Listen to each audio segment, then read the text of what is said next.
Bonjour, soyez les bienvenus. Nous avons ici, c'est ça notre cercle trigonométrique.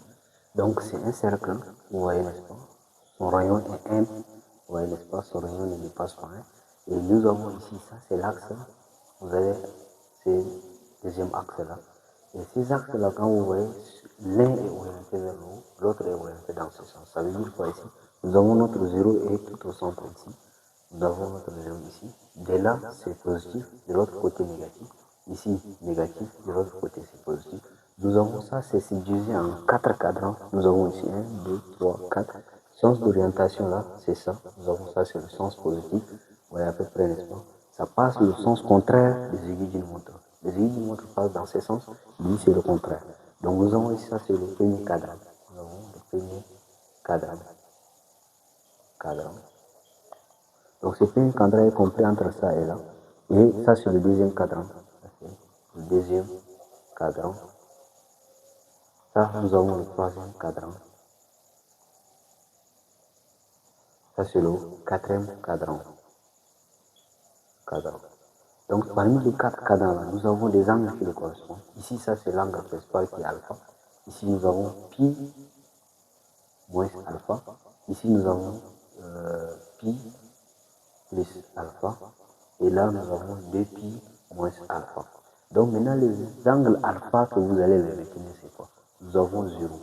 Après 0, nous avons ici pi, n'est-ce pas, sixième. Ensuite, nous avons pi quart. Et nous avons pi tiers et pi demi ici. C'est-à-dire quoi? Nous avons 0 à 90 degrés. Ici, nous avons 60 degrés. Vous allez prendre pi, là, ça fait 180. Vous divisez par 3, ça va vous donner 60 degrés. Donc ici, c'est comme si vous avez 180 divisé par 4, ça va vous donner 45. 180 divisé par 6, ça va vous donner 30. Donc vous avez les angles qui correspondent à cela. Donc nous avons, c'est ça, les angles là, qui correspondent à cela. Donc nous avons ça. Et celui-là, c'est ici. Vous voyez à peu près, n'est-ce pas? Donc, une fois finir avec ça, vous pouvez le projeter ici. Vous voyez, n'est-ce pas? Donc, vous projetez ici. Comment trouver cet angle ici là? Donc, cet angle-là, comme on a parlé de pi moins alpha là, c'est-à-dire quoi? On va prendre pi moins alpha là. Alpha là, ici, c'est pi tiers. Donc, alpha, c'est pi tiers là, on aura quoi ici? Pi moins pi tiers là, ça va donner tout simplement. Ici, quand vous faites, ça va vous donner 3 pi moins pi. Le tout sur 3, ça va vous donner 2 pi sur 3. Donc, vous allez prendre pi moins pi tiers là, ça va vous donner 2 pi tiers. Vous projetez ça aussi ici.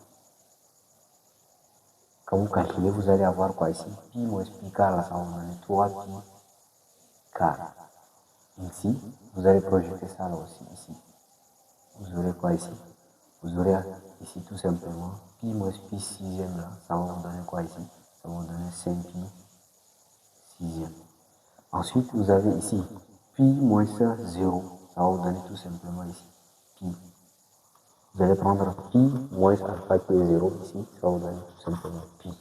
Donc, une fois finir avec ça, là, vous avez déjà obtenu les angles à partir de là, sur le deuxième cadran. Vous voyez, n'est-ce pas? Donc, une fois obtenu les angles sur le deuxième cadran, il est question de trouver les angles sur le troisième cadran. Donc, les angles qui sur le troisième cadran, c'est quoi? Vous allez projeter tout de même ici. Vous aurez ça ici.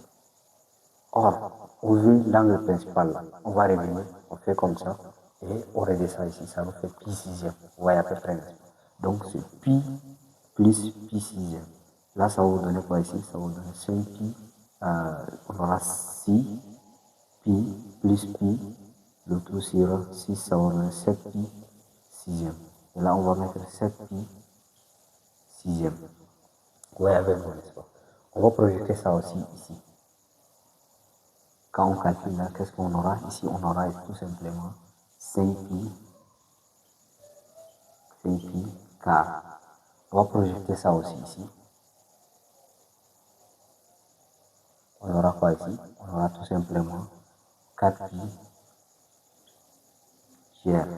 Et là, quand on projette ça ici, ça va donner tout simplement quoi ici? Pi plus pi demi. Pi plus pi demi, ça va donner 3 pi demi. On va mettre ici 3 pi demi. Vous voyez avec moi, n'est-ce pas?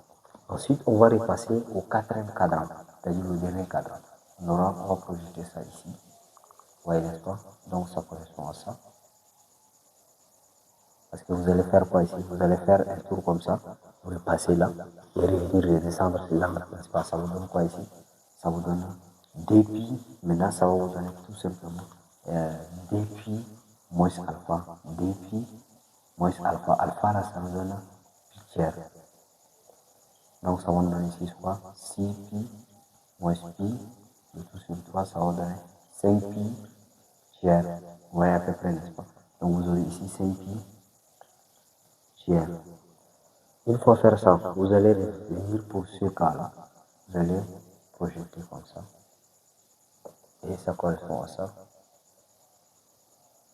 Donc vous allez avoir quoi ici? Ça va vous donner tout simplement 7pi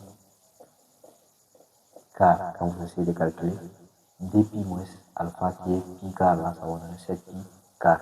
Ensuite, vous allez projeter ça aussi. Vous allez projeter tout simplement ça. Et là, ça correspond à ça, l'angle principal. Donc vous aurez ici quoi ici? Ça va vous donner tout simplement 11pi sixième. Et là, vous allez projeter pour celui-là. En même temps, vous aurez ici dpi. C'est-à-dire dpi moins 0, ça va donner dpi. Ils vont rester sur le même axe. Vous voyez à peu près, n'est-ce pas? Maintenant, il est question déjà de remplir quoi ici? De remplir les valeurs. Vous voyez, n'est-ce pas? De remplir les valeurs. Donc, maintenant, les valeurs de cosinus et sinus, là, nous avons parlé quoi ici? C'est 0, n'est-ce pas? Donc, nous avons ces valeurs que vous allez retenir. Vous avez 0, vous avez 1, 2, 3, 4, vous voyez à peu près, n'est-ce pas? Donc, quand vous faites ça, vous divisez encore par 2, par 2, par 2, par 2 là. Ici, ça va vous donner tout simplement 0. C'est parce que la racine carrée de 0, ça vous donne 0. 0 divisé par 0, c'est toujours 0. La racine carrée de 1, ça vous donne 1, n'est-ce pas? Divisé par 2, ça va vous donner 1 sur 2 toujours. Et là, vous aurez ici racine carrée de 2 sur 2. Ici, vous aurez racine carrée de 3 sur 2. Et là, vous aurez racine carrée de 4 qui va vous donner 2. 2 divisé par 2, ça va vous donner tout simplement 1. Vous voyez à peu près, n'est-ce pas? Donc maintenant, il est question d'arranger ces mots. Vous voyez à peu près. Donc comment on va l'arranger? Nous allons avoir ici 0. Nous allons mettre après 0 là, c'est comment? 1 demi. Après 1 demi là, on aura quoi? C'est racine carrée de 2 sur 2. On aura racine carrée de 3 sur 2. Et on aura 1 enfin ici. Vous voyez, n'est-ce pas? Ici, on va décroître. On va avoir 1 demi. Ici, on aura racine carrée de 2 sur 2. Racine carrée de 3 sur 2. Et on aura 1 ici. Ici, on va voir 1 demi. Racine carrée de 2 sur 2. Racine carrée de 3 sur 2. On aura 1. Ici, on doit avoir quoi ici? C'est ça? On aura 1 demi. Ici, racine carrée de 2 sur 2. Racine carrée de 3 sur 2. Et là, on a 1. Maintenant, on sait que ça, c'est l'axe positif. Donc, ici, c'est cet axe-là, c'est le côté négatif. Donc, on va faire moins. Moins, moins, moins. Et là aussi, c'est le côté positif, ça, c'est le côté négatif. Donc, moins, moins, moins, moins. Donc, voilà, on remplit le cercle trigonométrique en un rien d'état. Merci de nous avoir suivis et à très bientôt pour une nouvelle vidéo.